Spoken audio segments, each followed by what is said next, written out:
Surge la convocatoria de Planta tu Proyecto en Bankia,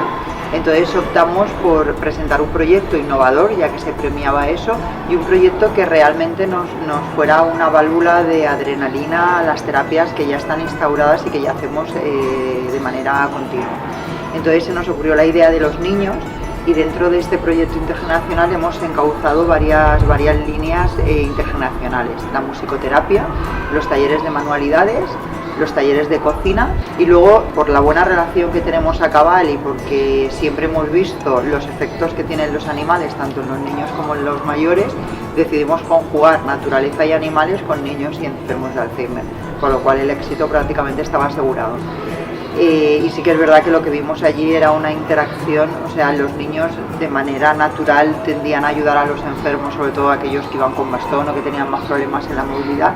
y los mayores tendían a proteger a los niños pensando que eran ellos los protectores de esos menores. Entonces, en todo momento interactuaron sin necesidad de estar presionados a ello, todos se ayudaban, todos se relacionaban, todos habían miradas de complicidad, y bueno, fue un día muy positivo, muy lúdico, a la vez que muy terapéutico. En la asociación siempre hemos apostado por proyectos intergeneracionales, con el objetivo de que siempre hemos notado que lo que un niño saca de una persona enferma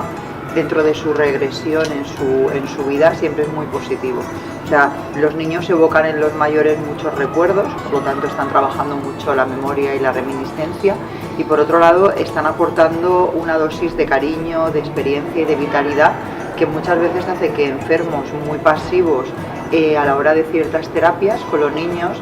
se relacionen, interactúen,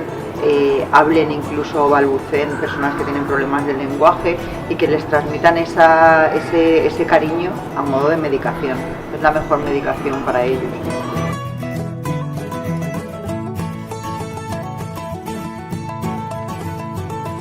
Con ese día me quedo con la tensión de que tenemos que conseguir medios para hacerlo. Creo que la edad de los niños era una edad muy buena. Yo creo que la espontaneidad y la inocencia desde los 6 a los 9 años es muy bonita, y me quedo con que tengo que luchar y luchar para seguir haciendo proyectos intergeneracionales.